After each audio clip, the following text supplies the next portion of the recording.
Great morning, great morning.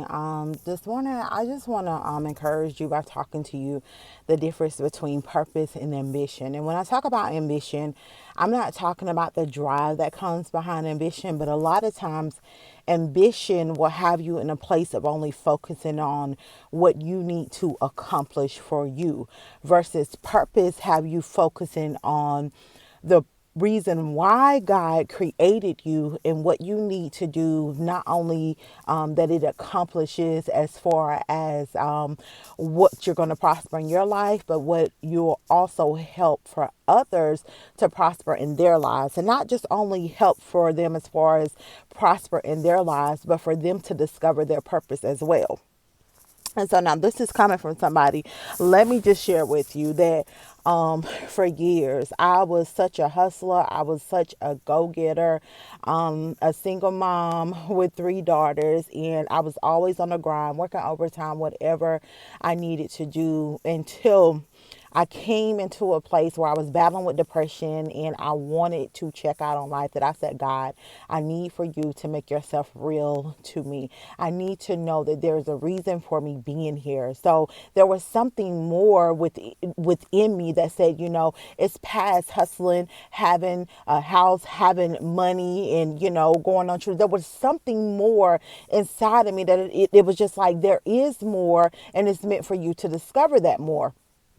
So I said, God, I need for you to make yourself real to me. 9 months later, after that, again, I had suicidal thoughts. I knew the only way that I could do it, was to take a whole bunch of bills and just OD. But it was because of my daughters that continued to motivate me, that during that time, I remember a guy coming into to me in the Walmart, a complete stranger, and he started prophesying, speaking over my life, saying, woman of God, God has his plans for your life, and just sharing so many intimate details that only God knew.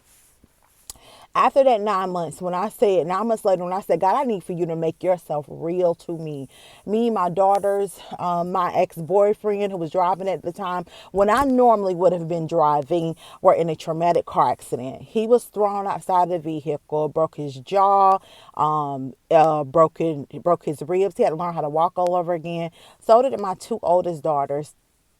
My youngest daughter had scratches, no broken bones. And y'all, I crawled out of the truck with no scratches, no broken bones. One thing, I was like, God, I need for you to make yourself real to me. God made himself very real to me. And during that time, I started surrendering. And see, this is what happens with purpose. Purpose takes you to a place where you have to surrender, where you're going to have to say no to some things you want to say yes to, because God needs you to say yes to some things that look like it's hard to say no to. And so I was put a post up this morning on my other social media accounts where I could put a post up, and I was sharing my journey. 9 months ago tomorrow, the Lord moved me back to my home state. Can I be honest? I didn't want to come back. I did not want to move back. I moved back simply in a place of obedience. I moved back. The Lord said, I'm positioning you. I was still trying to make stuff happen at the other state I was at, but everything was drying up. Do you hear me? God said to me, you have a business. What? What business are you talking about? Lord, I had launched my coaching business. Things didn't look how I thought it was going to look. God moved me back. It'll be 9 months tomorrow. I literally moved back to my hometown. I had nowhere to go. I had nothing. I moved all of my clothes into a storage, lived with others up until last week till me and my daughters got into our own place. Okay. What I'm doing now, I am building businesses. That's where my income comes from, to take care of me and my daughters.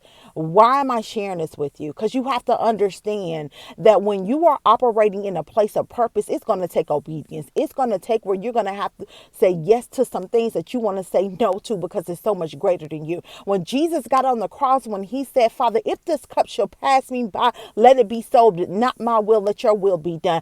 Purpose takes the will of the Father to happen in your life, because life is so much greater than you when you are operating in purpose. Ambition, there's a drive, that's a house, that's the cars. And let me correct this, because I'm not one of those poverty mindset Christians. So I do believe there is nothing with nice things that the Lord will bless you with, nice things that you have worked for. But purpose will take you. So many people get stuck and they can never discover their purpose because they're stuck in ambition. Ambition is just you have this drive, but it's like, what do I need to accomplish? Purpose is you have this drive, but it's saying, God, whatever it is you want to use through this vessel, excuse me, to make impact, like how you sent your only begotten Son, Jesus Christ, to do so, then do that through my life.